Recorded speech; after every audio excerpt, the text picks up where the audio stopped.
This is a story to keep you awake about a boy and his father and a house on a lake. The house on the lake was eerie and cold, with a secret within until now, never told.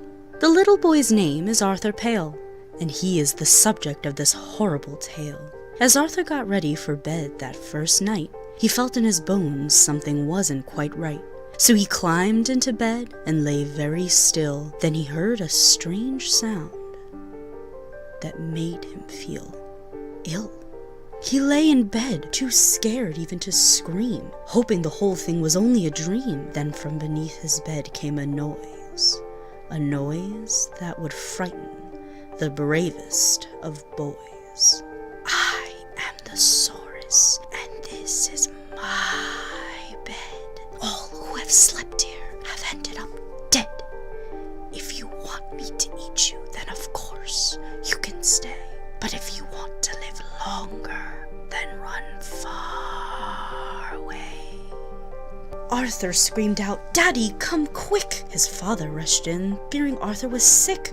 "There's a monster under my bed," the boy cried. His father, half smiling, looked at Arthur and sighed. "There aren't any monsters living under your bed. It's just in your imagination from something you've read. So go back to sleep. It's 1:15. You'll be grumpy tomorrow, and that won't be fun." Arthur wasn't consumed by the monster that night. He woke the next day, hoping his father was right. It was all just a dream, as his father had said. So he pulled back the duvet and he jumped out of bed. Arthur played in the garden for 5 hours or more. He played hide and seek with his friend from next door. The boys played all day until the sun left the sky. It was now getting quite late, so the friends said goodbye. Arthur went straight to bed and fell asleep right away, exhausted by the hours of vigorous play. But soon he awoke with a chill in his bones, fearing the worst.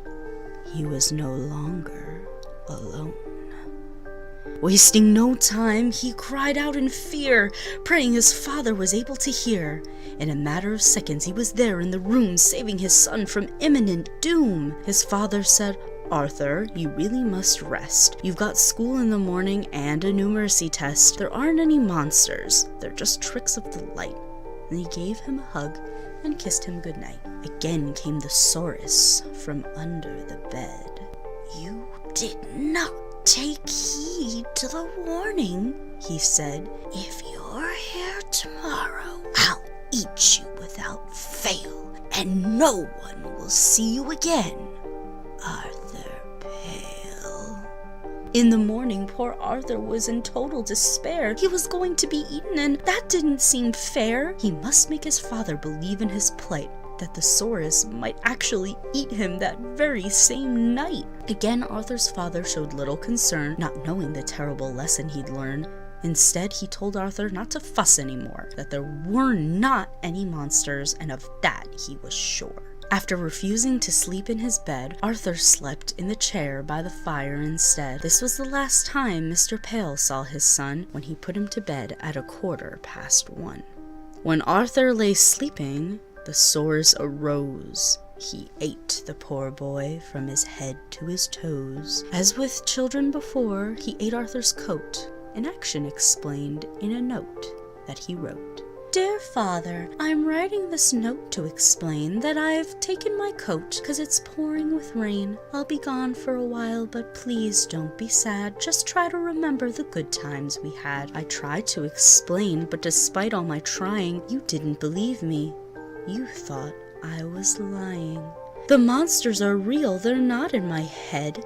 They live in my room and they're under my bed." In closing, the Saurus signed Arthur's name, then slipped back under the bed once again. He knew as he picked his teeth before long, Mr. Pale would soon enter to find his son gone. When Mr. Pale came in the next morning, he discovered his son had gone without warning. After reading the note, he cried, "Oh, what have I done? I wish I had listened to my poor troubled son." He waited for Arthur for 50 years past.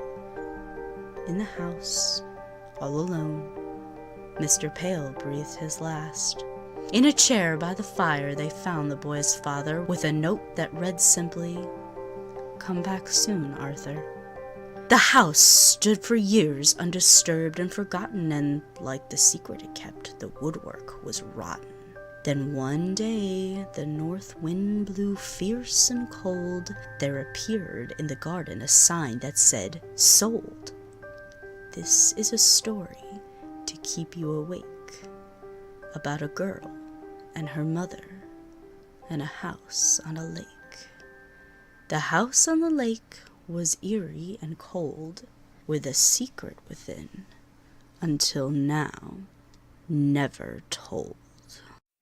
Hi, 207, it's Miss Viola Swamp. Thanks for listening, commenting, and subscribing. Go check out my Facebook page and leave suggestions for stories you want to hear.